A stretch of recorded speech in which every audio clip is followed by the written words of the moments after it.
那我见到他的时候呢，就是因为儿子的健康问题，他得的这个病呢，称为叫佝偻病。那我说孩子爸爸呢？白太太笑着跟我说，呵呵，他32岁在建筑工地摔死了。他为什么那么苦？今世成为了这样两个让他痛不欲生的两位亲人。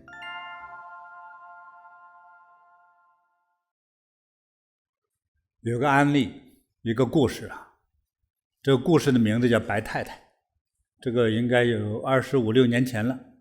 那我见到他的时候呢，就是因为儿子的健康问题，他用这个轮椅车推着他的20多岁的儿子来见我，当然我就帮助了他。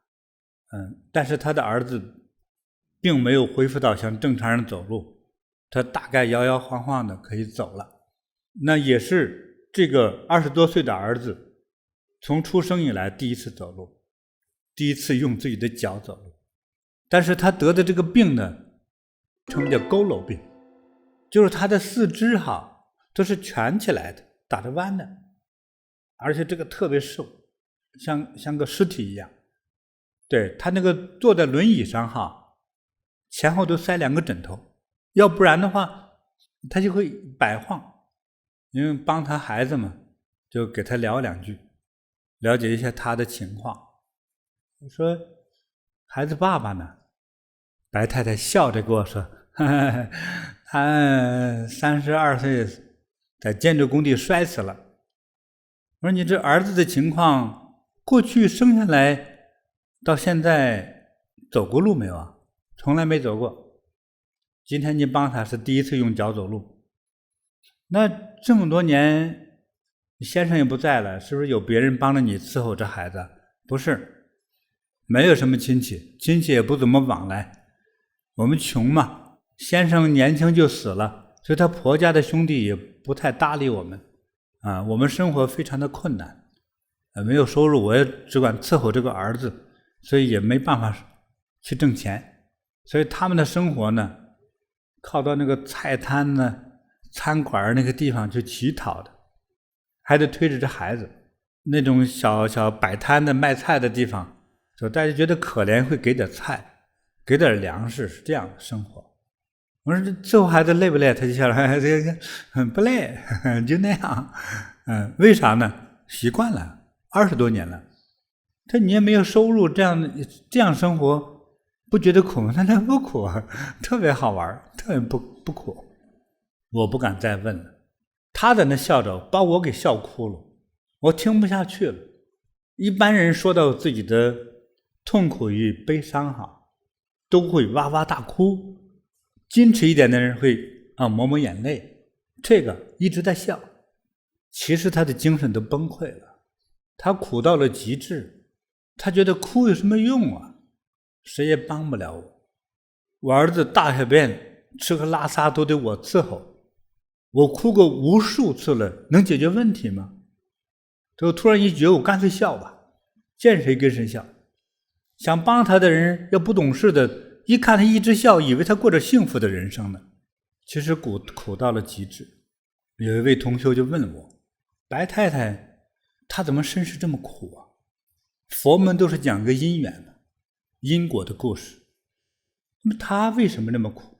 这过了2天，我轻松一点之后，我进入禅境去看她，看到就像电影一样，生起来了一些电影故事。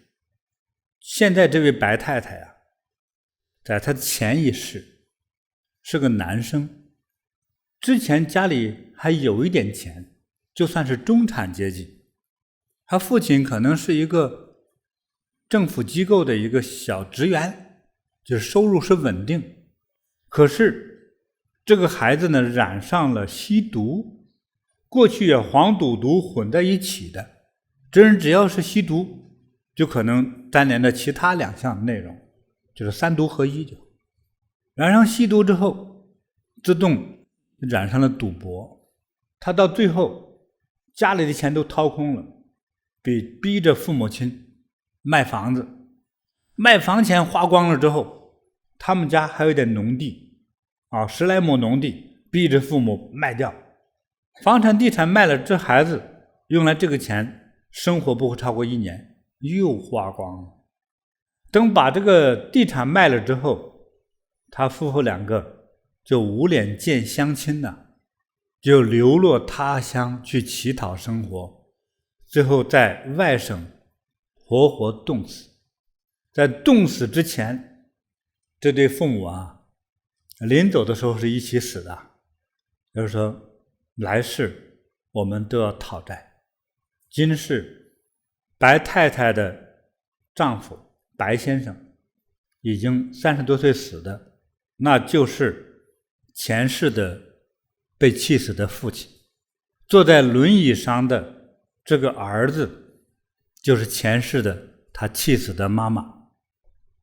那么今世成为了这样2个让他痛不欲生的2位亲人。我们的同修当时就问我，师父，你看看是不是这一世他们的伤心和债务就抚平了，就了账了吗？我再继续看，我奇怪像个轮盘一样一直在转，一直到很久很久，超过10万次，再回来继续找这个不孝子来索债，来让他受折磨，就会变成一次一次的类似于白太太这样悲惨的经历。我也以为这么苦一次就了了，结果还有10万次以上。就是我们做功德和做这个罪业，它的结果就是1比1万以上。这白太太不断的轮回，就不断的受罪。当然再来世不一定叫白太太了说不定是李先生的，名分改了，受苦是一样的。这样受惩罚受苦的多了。有一位同修前2天我见的，他自己告诉我，自己呢得了身体上非常严重的疾病。她年纪轻轻一位女士。那我在看的时候，当时我觉得我看她的时候，我觉得不简单，因为后面有几个黑影，又有点像建筑的祖庙。我说你这个病不简单，好像与祖上也有一种祖庙的感觉。祖庙没一种特征，但是像庙一样的一个形象一出来，在那写的就祖庙。我就问神灵，这是什么庙呢？怎么会写的祖庙呢？是他祖上的问题。神灵就这样告诉我。好，所以我就说你这问题不简单，不是单纯的得病，可能与你祖宗有关系的。就一声，我爷爷的兄弟，我的5爷爷，他的后代已经死了好几个了，并且我奶奶死的时候，我奶奶死在自己的生日的日子，就他的奶奶死在奶奶自己的生日。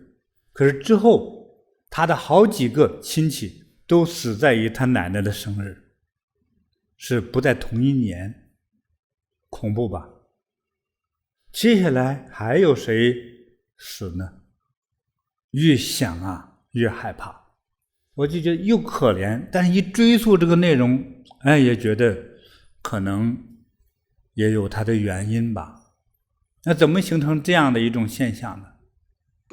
他爷爷的父母亲可能被爷爷夫妻俩气死的，尤其是被奶奶气死的，说让他奶奶死在自己的生日的当天。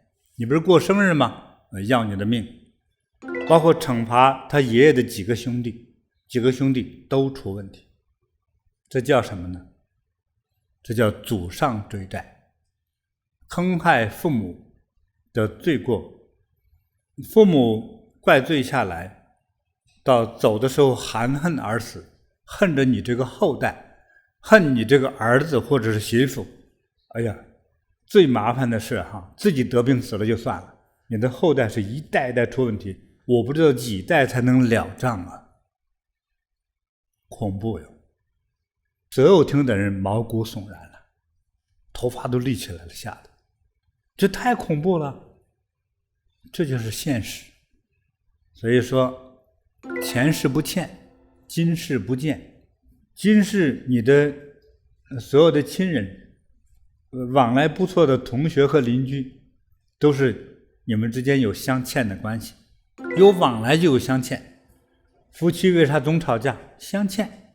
结成夫妻可以天天吵。有的人觉悟的早，扯呼吧，赶快跑，就离婚了，只能保条命。有的人吵着吵着，有一方咣死了，这叫死离。离婚了叫活离。这都是有原因的呀。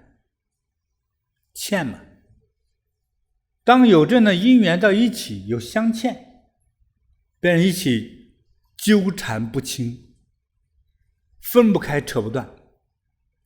有缘的不是讨债的，就是报恩的。报恩的。在我们人与人之间相见相聚，就是一种缘分。那到底是一种什么样的缘分呢？因为相欠。前世如果你偷了一块他的面包，今世可能让你倾家荡产了。因为1比1万以上的偿还呢，它会放大这个能量，就像个大喇叭一样，我吹喇叭这个口很小，放出声音是巨大的，是无限的。但是做功德也是一样会放大。有人就说了，朝佛礼敬一炷香，能得世上万担粮。这又是一种善因善果。我在佛前真诚的敬了一炷香，就让我那家族发达，也是放大呀，是吧？功德放大。我上了一炷香就得到这个好的结果吗？用科学角度来说，你们听说过蝴蝶效应吗？就好比现在在菲律宾有一只浪漫的蝴蝶忽悠了一下翅膀，结果加拿大就台风把汽车都吹到海里去了。这是有可能的，这个不是一种浪漫的思维，真实的是这样就某种一个轻微的能量之后，它经过一个变化发展之后，就可能变得很巨大。起始的点很小，但是之后影响力非常大。如何才能真正从心底去原谅那些亏欠我的人，而不仅仅是在脑海中停留的一个想法呢？人世间最大的问题是死亡，最大的幸运你成为人类，只要活着，一切烦恼都不是什么问题，都不能成为生命中的障碍。如果你想原谅的人，一定是曾经是你的亲人或者是非常好的朋友，要不然谈不上内心中的那样的痛苦或者原谅的想法。用善心面对怨恨，面对仇恨，结果等于美好。用仇恨心面对美好，就是等于伤害，会获得灾难。用报复心面对仇恨，就等于死亡。听着有点难听，如果你能记下来，也许能救你的命。只要今天活着，只要明天早晨你还能睁开眼活下来，你应该想这个世界就是唯一，就是你的，没有什么仇人，没有什么要化解的怨恨，这样你才能获得大自在。你光想我要不要原谅他，只能说仇恨永远埋在你的心里头，哪来的自在啊？你的仇恨就会变成肉体中的障碍，甚至最终化成肿瘤啊！你知道那是毒药吗？就是叫冤冤相报，罪业越积越重，最后往下下的就越深。但是仇恨者一般不是这么想，除非听我们讲法，他才可能懂得什么叫原谅。再按照时间来思考一下，请问大家，你谁记得100年前你在哪里？那谁能设想接下来从现在算100年之后你在哪里？ 100年前没有我们，100年之后也没有我们，什么仇恨啊？所以要想幸福的过好每一天，每一天都应该成为像太阳一样冉冉升起，带着善良的温度来看待世界上所有的人和事，像太阳一样去原谅整个的世界，我们就会得到的是幸福和自在。